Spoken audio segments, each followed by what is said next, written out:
शरण है, बस एक काम कर, आराम की शरण है।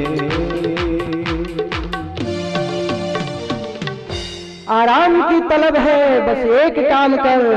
क्या काम कर? आराम से जुड़ जा, आ राम की शरण में और राम राम कर, इसी में तुम्हारा बेड़ा पार हो जाएगा। ये सब बुरे कर्मों को त्याग दीजिए, शुरुआत करिए, अच्छे बनिए। नहीं इतने ऊंचाई पे पहुंच सकते तो कम से कम आपके जो बाह्य दुर्गुण हैं उनको तो कम से कम छोड़िए। जैसे झूठ बोलना, को दृष्टि से देखना, गंदी फिल्मों को के गीतों को सुनना, गंदे दृश्यों को देखना, गंदी वाणी का प्रयोग। भगवान ने तुम्हें सुंदर वाणी दिया है, सुंदर नेत्र दिए हैं, सुंदर कर्ण छिद्र बनाया है। बताओ अगर गूंगा बहरा होते, अंधे होते, तब किसी गूंगे बहरे को देखो, अंधे को देखो, माता का कोख वही है। एक बालक गूंगा बहरा पैदा हो रहा है, एक बालक स्वस्थ पैदा हो रहा है। ये है प्रारब्ध, ये है भगवान की लीला। साचा वही है, वही माँ का गर्भ, लेकिन उसके अपने अपने भाग प्रारब्ध। तो भगवान की कृपा को याद करो कि परमात्मा ने तुम्हें सुंदर नेत्र दिए हैं, सुंदर कर्ण छिद्र दिए हैं, सुंदर वाणी दिए हैं, फिर भी रोते हो कि मैं दुखी हूं। तो वाणी दिए हैं तो अच्छी वाणी का प्रयोग करो। कितने गंदे वाणी का प्रयोग लोग करते हैं, गाली बकते, गंदे चीजों को सुनना, गंदे दृश्यों को देखना, ये सब अच्छी बात नहीं है। नेत्र आपको मिले हैं तो अच्छी दृष्टि डालिए। श्रवणेंद्रिय मिली है तो अच्छी चीजों को सुनने के लिए, फिजूल की वार्ताओं को सुनने के लिए नहीं तो भला नहीं होगा। हाँ, जिन्हों हरि कथा सुनी नहीं काना, जिन हरि कथा सुनी नहीं काना, श्रवण रंध्र ही भवन समाना, श्रवण रंध्र ही भवन समाना। जिन हरि कथा सुनी नहीं काना, श्रवण रंध्र ही भवन समाना, श्रवण रंध्र ही भवन समाना। तो जिसने अपने श्रवणेंद्रियों से भगवान की कथा नहीं सुनी, अच्छी सत्संग की बातों को नहीं सुना, भक्ति विषयक वार्ताओं को नहीं सुना, दुनिया के कल्याण की बातों को नहीं सुना, तो महाराज उस श्रवणेंद्रिय होते हुए भी केवल सांप का घर ही है। बस सांप का घर है और कुछ नहीं है। तो सांप के घर के पास जाओगे तो खतरा होगा। तो जिसकी ऐसी श्रवणेंद्रिय है, अच्छी बात नहीं सुनती, गंदी चीजों को सुनती रहती है, तो सांप का घर है, तो उसके पास भाई मत जाना, क्योंकि उससे सांप निकलता है और जीभ सांप जैसा निकलेगा उसका। गंदी चीज सुनता है तो गंदी वाणी भी बोलेगा। हाँ, सांप ही जैसा फन रहता है जीभ, जीभ सांप ही जैसा हो जाएगा जिह्वा। तो भाई इससे बच के रहना। और नेत्र मिले हैं तो अगर नेत्रों का सदुपयोग नहीं किए महाराज, नयनानि संत दर्श नहीं देखा, नयनानि संत दर्श नहीं देखा, लोचन मोर पंख का लेखा, लोचन मोर पंख का लेखा। अब नेत्र कैसी हो गई आपकी दृष्टि? नेत्रेंद्रिय बिल्कुल मोर पंख की तरह है। आंख तो बने हैं उसमें, नेत्र तो है, लेकिन देखने के लिए है सिर्फ, उसमें कोई शक्ति नहीं। हाँ, मोर के पंख में नेत्र जैसा है ना, लेकिन ये देख नहीं सकता। तो वैसे ही उसका देखना न देखने के बराबर रहा।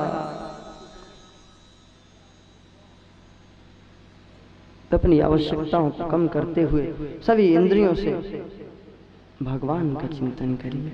हम तो सोचते हैं 10 इंद्रिय की जगह 20 इंद्रिय हो तो संसार का चिंतन करें।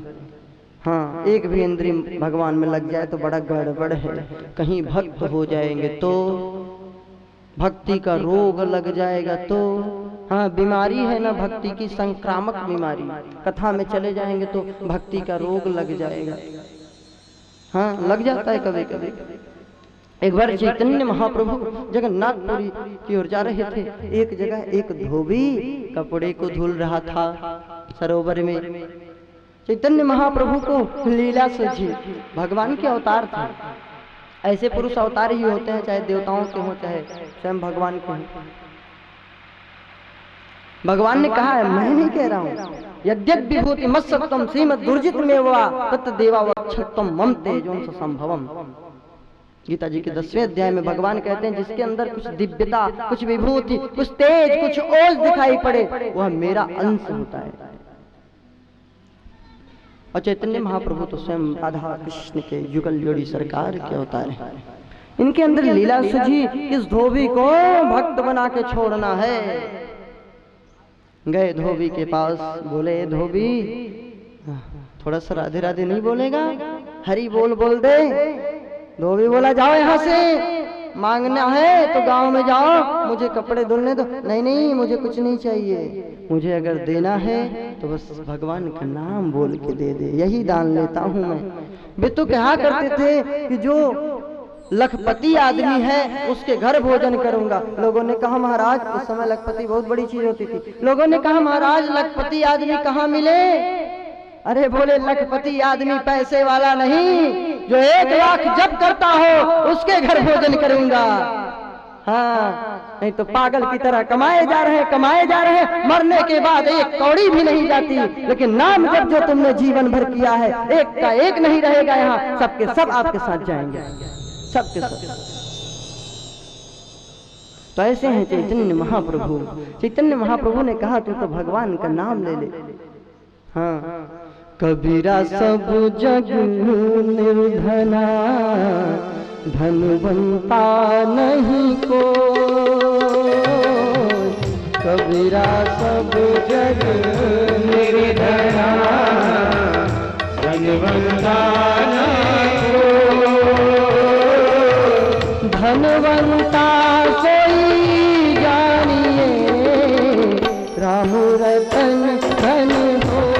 कबीरा राम रतन धन हो।